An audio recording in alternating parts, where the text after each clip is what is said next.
perfectionné. Makambo toboya kilobi.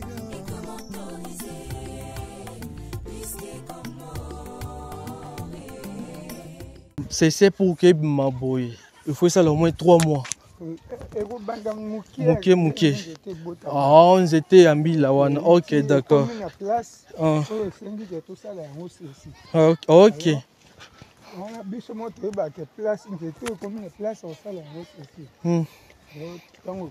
Il y a niveau 1 Né au moins, on a bimsa cessé. Pendant 3 mois, ok. Après, il faut 4. C'est Sili. Je quitte en poste. Et quand tu postes, après, tant que la poste, Valère n'a Sili et Koufi.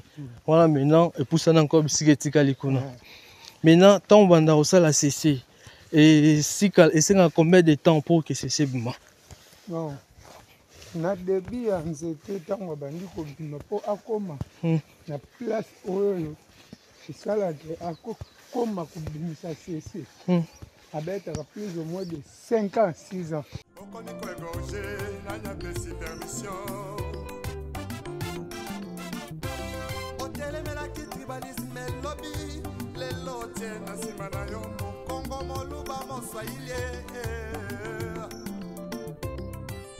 Merci, Bana Poto, Bana le monde entier, Bana téléspectateurs, il y a 3 Exa télévision.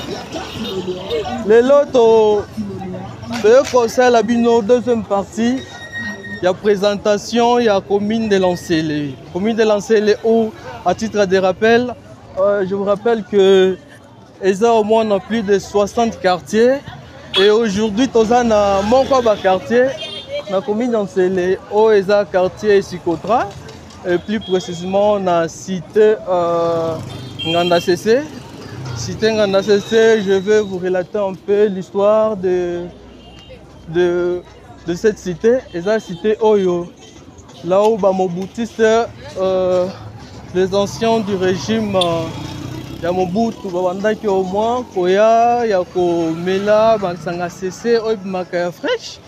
Aujourd'hui, la grande équipe de 3 Exa Productions, en partenariat avec Impact Actu, nous sommes décidés de descendre sur le terrain pour vous présenter cette cité de Nganda CC. Et aujourd'hui, tout ce qui est là, tout ce qui est petit à petit, avec le grand ingénieur homme vidéo que j'appelle ingénieur Augusto.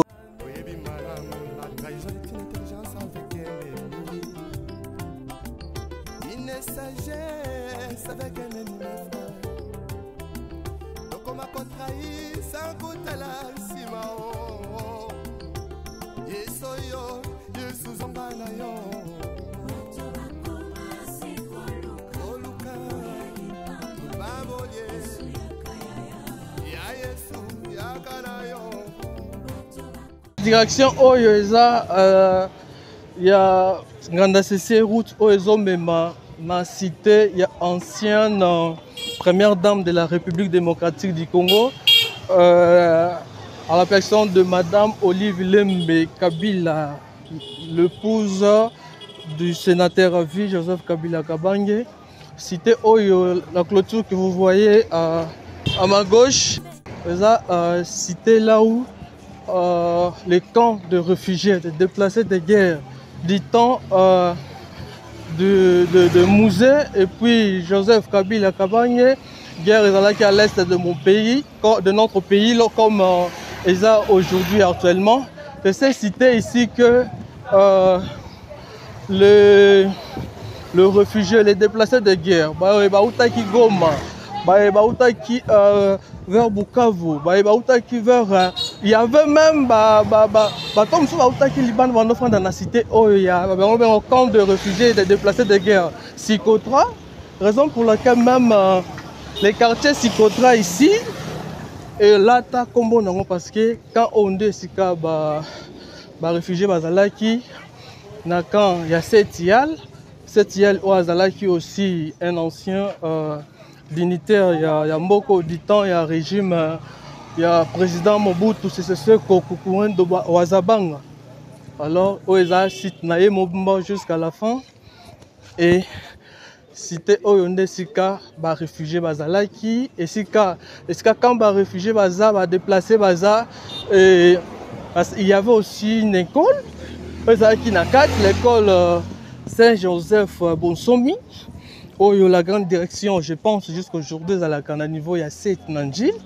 Mais ici au moins c'est là où M. Boalankai venait avec le partenariat il y a UNICEF et d'autres partenaires, il y a Nations Unies pour que Batia cité ici. Alors cette cité, Ezaki Banda, Makada, Messiga Nabandi, jusqu'ici, partout ici, c'est Yangon Nengo, c'est Tial. Et puis, il y avait aussi des Chinois. Il y avait aussi des Chinois au Babandaki, Yako Sal aussi, Baloso, dans la même cité ici. Alors, je vais essayer un peu d'avancer. Je vous parlerai encore Nesiko Bandako. Donc, c'est-à-dire à l'époque, vers les années 2000, 2001, 2002, 2003, il y avait des riz qui se produisaient ici. On produisait même des riz ici. On a colonne à l'os awa, on a produire awa, et autres comme awa, donc production locale et bannière au Salma ici à l'époque. Donc site ici depuis Makatam, là où j'ai commencé, si le niveau on a quitté là, vers la descente ici, il y a au moins là où ces gens, pendant qu'au moins il y a au Salabiloko. Et maintenant ici. Et ici, le site, la cité ici, vu qu'après déplacement, il y a des réfugiés, Bamsous Bazonga Kigoma, Bamsous Batikala na Kinshasa, même nos amis même, Bazalak Nekatabaka de déplacer ici, et Bakola Kola, et Banda Misala et d'autres même, Babima aussi, Libanda Mboka, c'est ici qu'on est au moins, Totangaki. Saint-Joseph et puis na biloko msusu oyo basalelaki de déplacer des guerres à l'époque là na kati ya cité oyo. Est-ce que vous avez comme école aujourd'hui? Je vous dirai comment est-ce que et comme aujourd'hui, mais au moins c'est ici qu'on est babandaki ya koya ya okutana et puis de réfugiés à Kenaki. Ce qui m'échappait c'était que dans 4 il y a camp de déplacés ici. Il y avait même camp sous parce que ça qui regroupé dans les ressortissants à telle province où était les Sika, mais ça a aussi déplacé des guerres de réfugiés aussi les bandes RDC, le coin en Centrafrique, il y a Centrafrique aussi. Moi je vous dis, ça a en Congo, dans il y a cité au monde les réfugiés déplacés à Centrafrique, des Soudanais, ils étaient ici. Des Soudanais, moi je vous dis, parce que ici. Il y avait des Soudanais, il y avait le pays limitrophe là et Belon.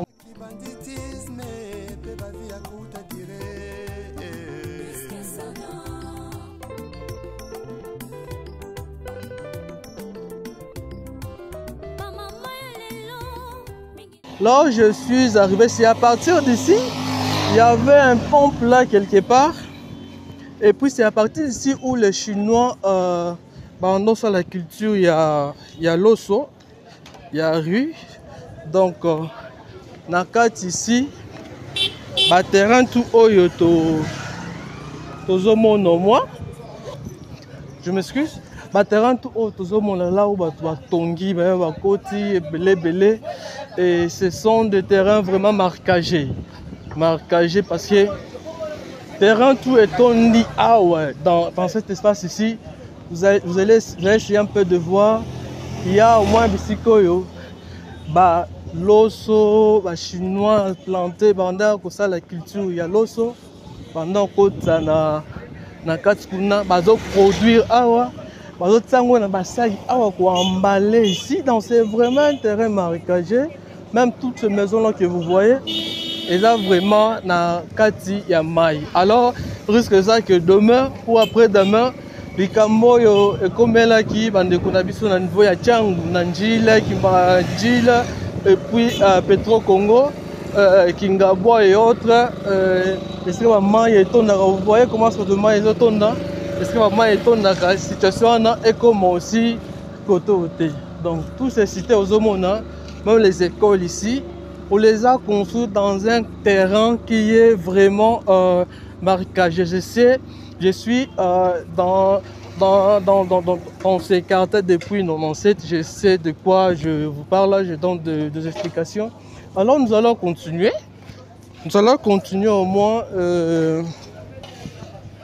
la cité ici. Si n'a pas ici 4 pour avancer, c'est là où les Chinois vont dire que l'on a au moins Baloso. Bazolona Baloso et puis Bazotega la Bisson. Et moi, le problème que le site en question, aujourd'hui, Teka, vous voyez, c'est pas Manzela, mais au moins, terrain est marqué, j'ai maranasa ma belle. Site était Kama, na Bakolo Nangoya, Setial, ou Ateko aussi, parti nae. Setial, Ateki, parti nae. Et puis, autochtones, on suit le peuple autochtone, les Bateke, et puis, Banderunabiso Bangal aussi, au Baza Bakolo, Cité Yanganda CC, Bateki paie encore d'autres parties. Et c'est là où nous avançons pour vous faire découvrir aussi on délai un site Psychotra. Vous voyez déjà l'état, il y a route qui a été construit par l'ancienne première dame de la République démocratique du Congo, Madame Olive Lembe Kabila.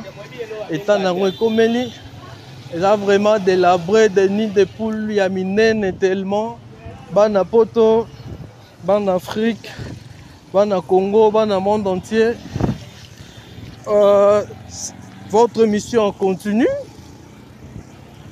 Mission OESA, la production, il y a 3 hectares de production en partenariat avec Impact Actu. Vous partager, vous pouvez que le monsieur Bandit,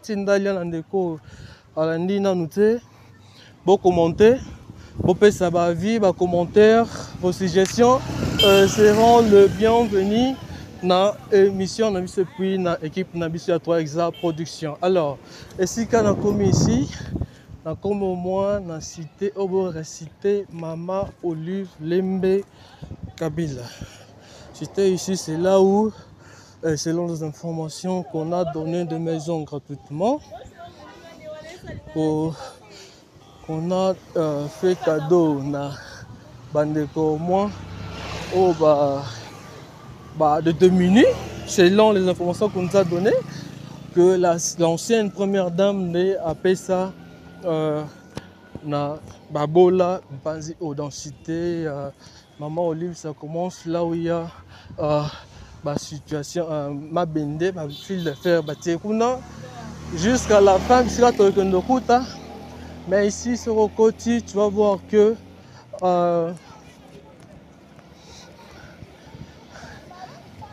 là, sur le côté, tu vas voir au moins comme derrière moi ici, c'est au moins signalé cité Maman Olive Lembe Kabila. Bonjour maman. Et maintenant, la cité, c'est que venir ma direction et doit au moins valoriser le 26 provinces de notre pays. Là, il faut aussi féliciter le 26 provinces de notre pays, Bandundu, Kinshasa, Maïndombe, Kasaï oriental, Kasaï central, Kasaï oriental, oui, Olomami, tout ça, toutes ces 26 provinces sont au moins représentées ici, dans cette cité de l'ancienne première dame de notre pays, Madame Olive Lembe Kabila.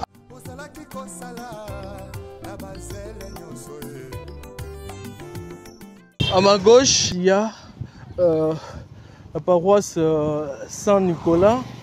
La paroisse Saint-Nicolas, c'est au moins l'église catholique.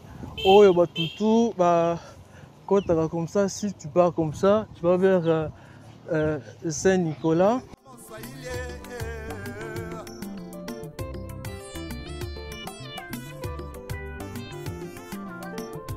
C'est tout jeunesse en élo. Balingue kaka qui banditisme, pe ba vie à coup à tirer.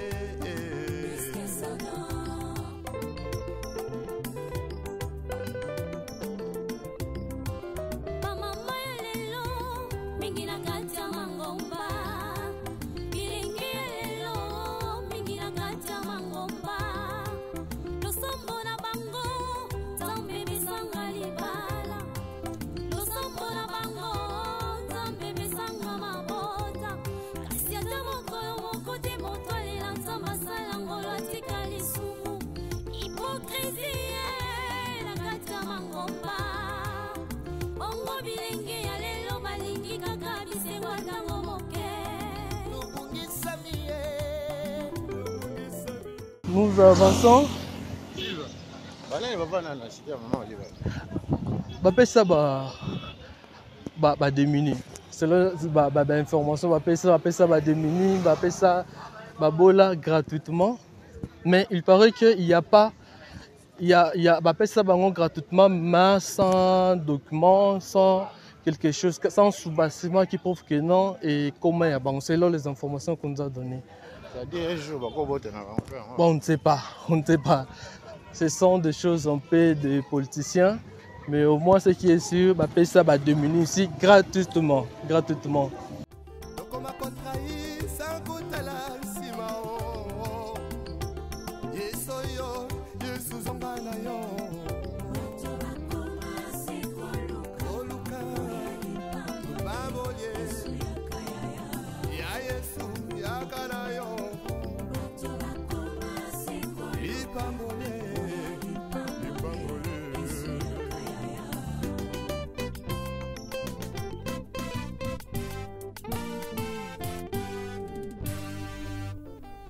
Les retours à la parole nous est tous demandés. S'il te plaît, retournons à la parole. Ce n'est que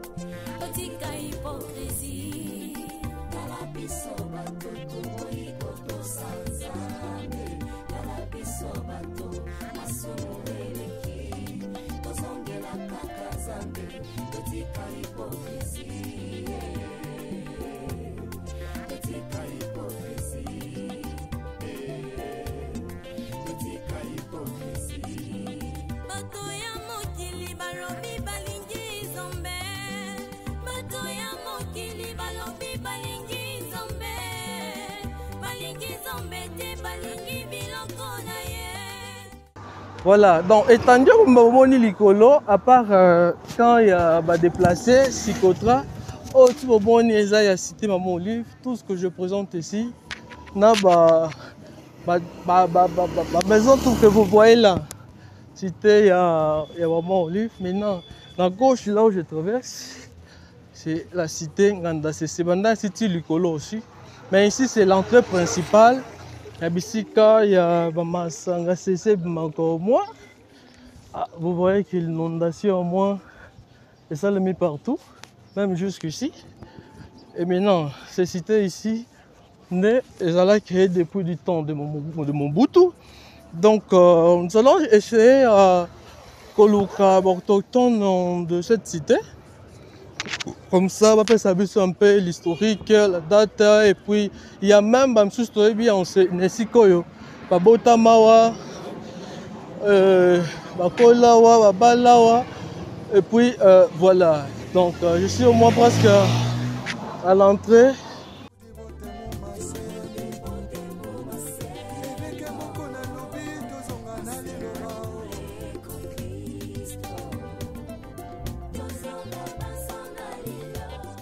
Ici, c'est maintenant l'entrée de la grande cité nganda sese okaka nganda sese yango oyo tekaka bamaboke nde bozomona deja bakopo etandami na mesa bar wana ozomona eza nde nganda donc nganda eza bar déjà en français nganda na lingala donc nganda sese okaka yango bato baya kofandaka bakonzi baya komela kotoyo bakutana na bakonzi ya ndenge na ndenge kozwa basese maboke basese au moins ya fraîche basese oyo batia mai te oyo elekisaka libumu te bana poto ebele bayaka kotoyo bakuta na station. Ça c'est l'entrée principale et la cité pour que un deveur que ce que basala kamasanga. Alors nous avançons.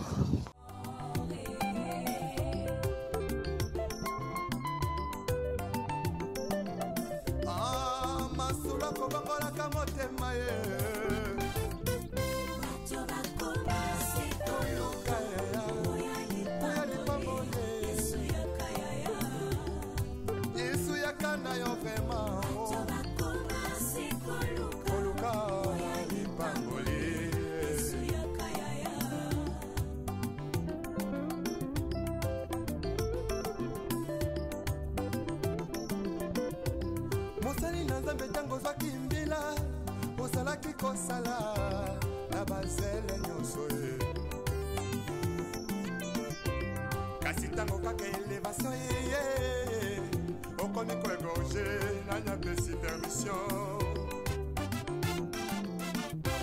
otelemelaki tribalisme elobi lelo tie na nsima na yo mokongo moluba moswahili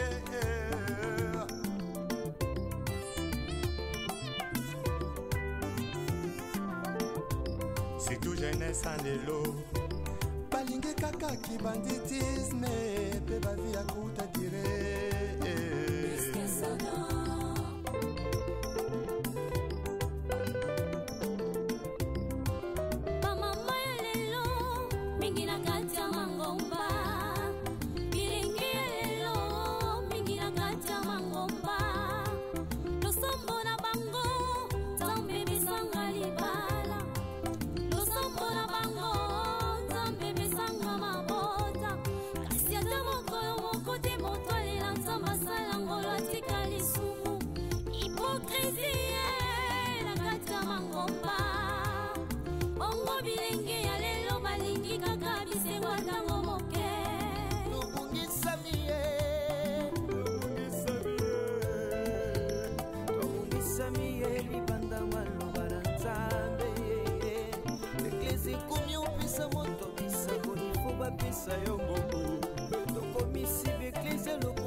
Chers téléspectateurs, bana poto bana diaspora, toza bel et bien na kati ya cité ya nganda sese.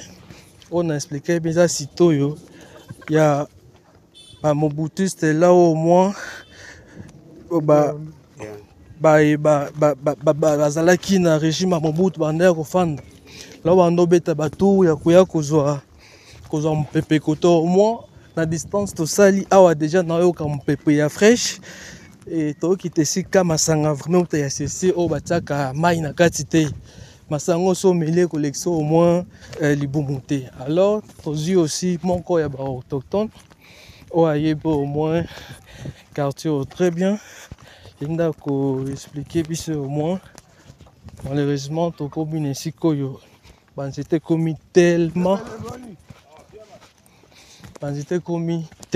musika tout autour de nous, si on voit comme si c'est déjà vendu. Maintenant, banan batekaka koto, bateke to ga bino monde bakolomboka bangala koto. Bon, koto penza moteke azana oteka ti. OK. Alors koto yo ezali biso moko tellement tomoni bamasanga sese banzete na yango ebandi mpe kodimine Ok.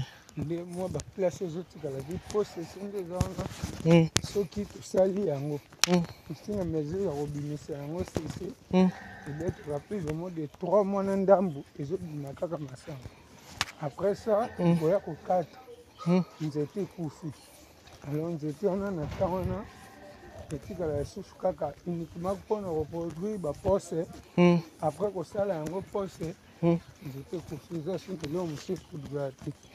Donc, so il n'a comprendre bien, pardon, c'est pour que Maboye. Il faut ça au moins 3 mois. Mouké. Ah, on était à Milawana. Ok, d'accord. Ok.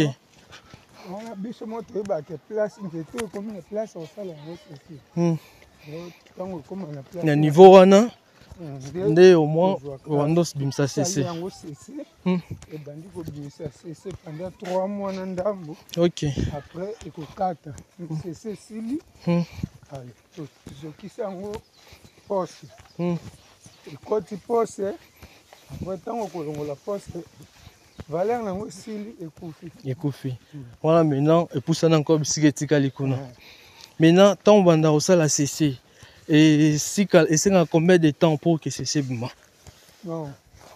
Na début ya nzete ntango abandi kobima mpo akoma na place oyo esalaka akokoma kobimisa cessé abetaka plus au moins de 5 ans 6 ans.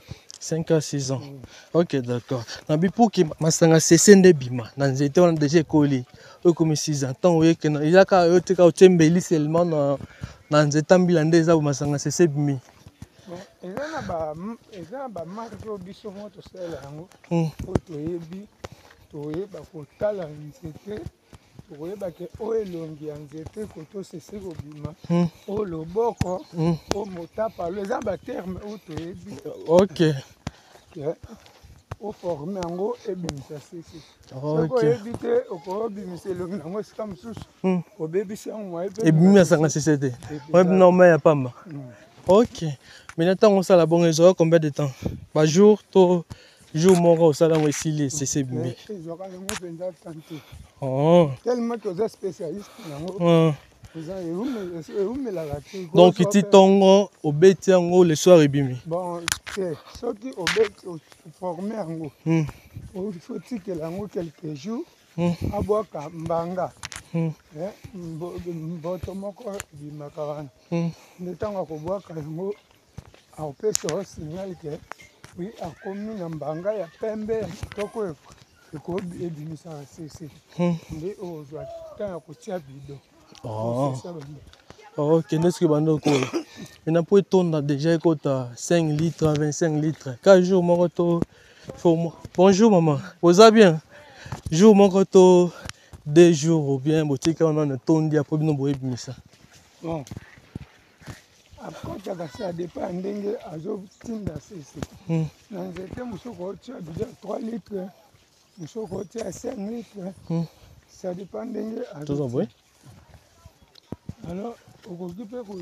Dans ce moment, il 3 litres, 4 litres. Nous étions aussi très contents dans ce moment 5 litres. Ok. Quand on a déjà, par exemple, un jour matin, 10 étaient, 20 étaient. On est capable de 50 litres. Ok. 40 litres. Ok. Maintenant, dans cette année, avant que vous tango ici là, il faut que vous obimisa ngata 2 fois tout ça encore une seule fois c'est fini.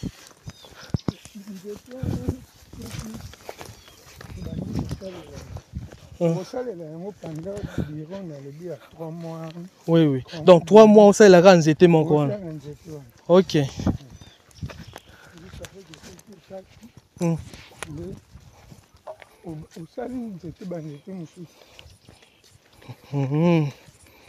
OK. Après on bâtisse ngo likolo. Non, komata kuna pona kobanda koteka en détail.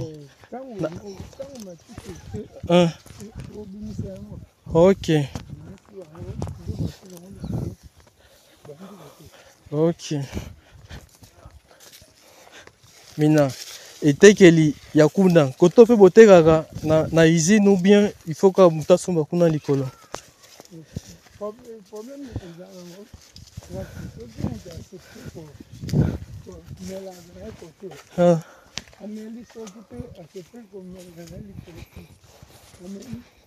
ok. Vraiment. Ok.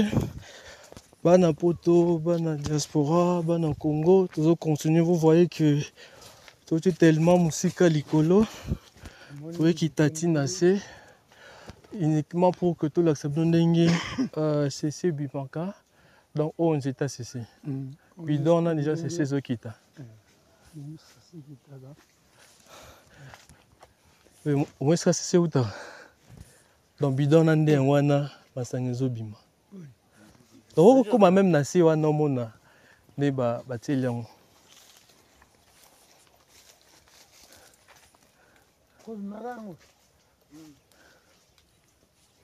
Mais oui, ça c'est un bilaté. Hein? Il y a Rafia. Ok.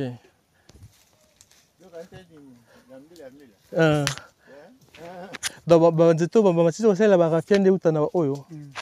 ok.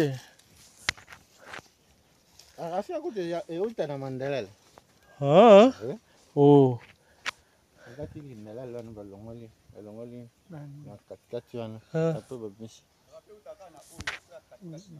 Ah, ok. Donc, c'est-à-dire que même été ya masanga cessé.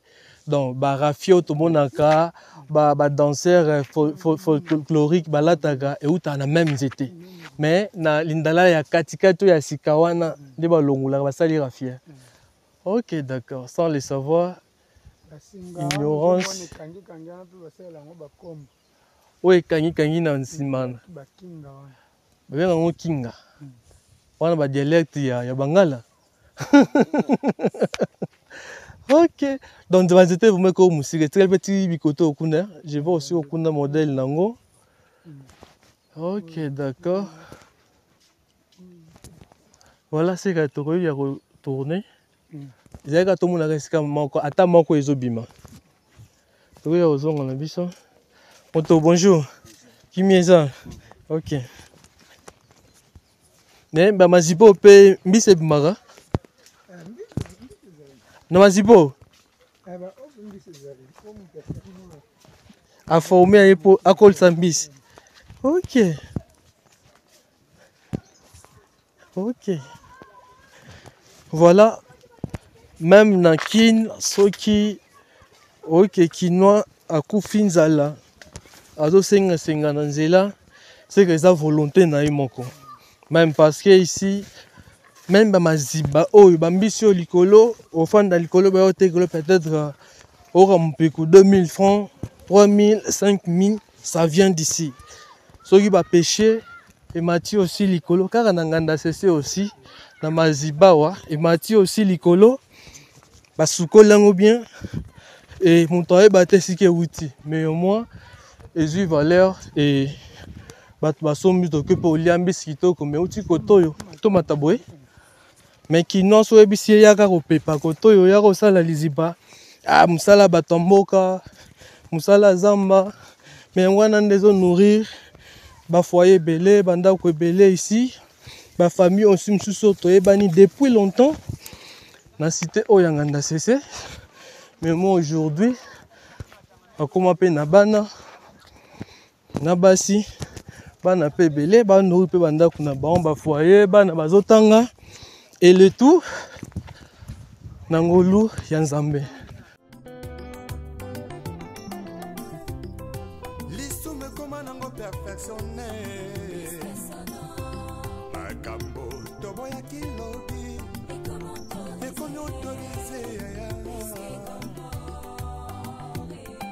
Donc, direction principale, il y a un autre miti na direction qui est vers boulevard. Ok. Mais boy, na cité nganda c'est vous appelez na cimetière. Quand la direction liboso non. Ok, d'accord. Cimetière Isaac Otoyo, ben école les ali église catholique nauti ya kolakisa Saint-Nicolas non Saint-Nicolas ezali ona azo rappeler que catholique ezala matanga bauti ya kobungisa Papa François et bosaki ezobanda lelo pendant 4 jours esika bakokunda ye. Et toujours rappeler encore la grande équipe, il y a 3 Exa Productions. Ils ont présenté ma condoléances à la grande famille religieuse, il y a catholique. Alors, toujours continuer. Tout au moins à la source.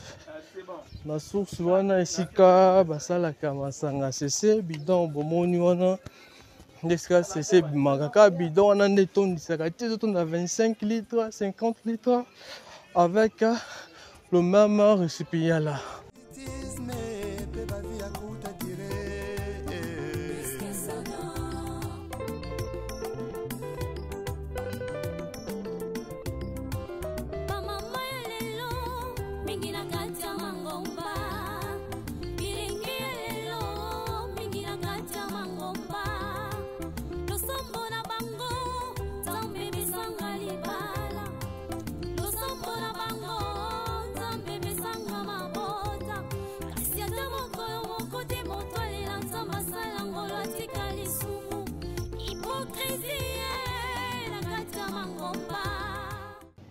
Espace au bazotonga bar moderne oh est-ce que nakati kuna eza masanga mundele nde bazoteka ou bien masanga sesipe teka manakati bango bazani maboteka masanga ya mindele donc espace tout au monde koto koto ya ba notable ya nganda cc OK donc bao bazana na basia banzete oh espace ni oh, Dida Sare non na mona banda yango nde. OK. Oh na mona étage la sekuna. OK. Oh. Mais ba vente na bango ba sikir na bango ka ba prix ndenge moko. 2500 ibanda. Ba bière ba 4000. Yesoyo, Yesu zongana yo.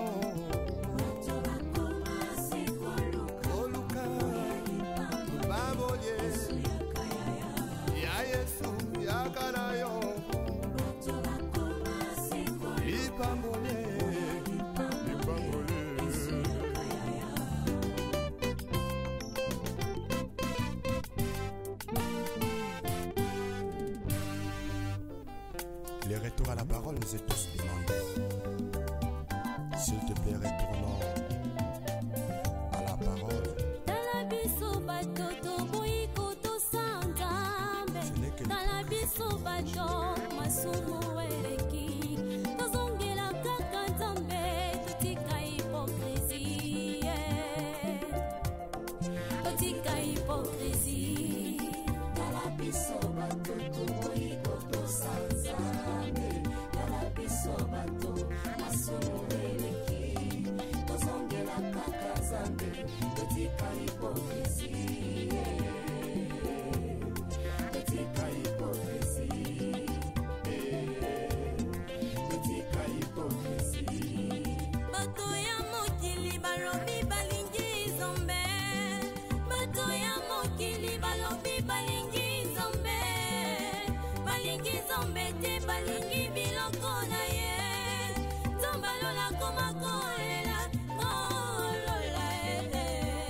Voilà, chers téléspectateurs, chers diaspora, les amis des 3 Exa Productions, Tokomine, ce deuxième numéro, Tokomo Mwana Suka, au moins deuxième numéro, Tokabolon aussi descendant en 2 parties. Au moins partie de l'Axabino, la cité Nganda CC, au Tobanda qui Likolo, na direction Etana, Tobomoni cité Maman Olive, Bomoni. La paroisse Saint-Nicolas, au monde cité en CC, au monde aussi Masanga CC et Outaka. Maintenant là, Tokomina Suka. Merci beaucoup, mais nous vous demandons juste de s'abonner, de partager massivement cet élément. Soit lien Tindeland de Gomsous, ou à la ville à Bruxelles, il y a France, il y a l'île de France, et aux États-Unis, au Canada, en Europe et en Afrique aussi. Partagez et surtout beaucoup plus vos suggestions, vos remarques, et ça, la bienvenue dans notre équipe Yatwa Exa Production. Et là, je pense que tous autres fixés un autre numéro pour le moment. Nous prenons au moins congé de vous. Merci beaucoup. Au revoir.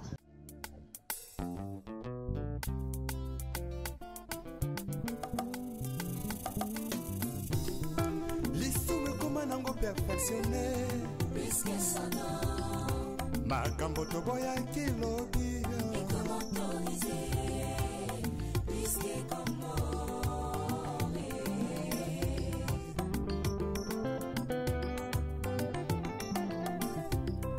lisu me koma nango perfectionné makambo toboya kilobi ekomi autorisé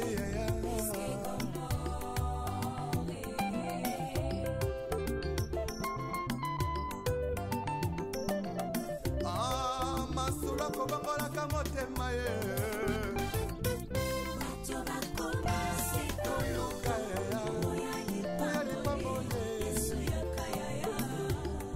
yesu yakanda yo vrema koluka lipangoli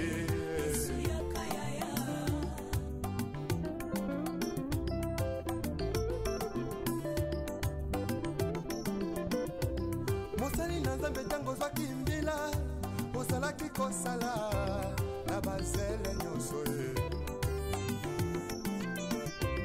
kasi ntango kaka elevation ye okomi koegorge nanyapesi permission otelemelaki tribalisme elobi lelo tie na nsima na yo mokongo moluba moswahili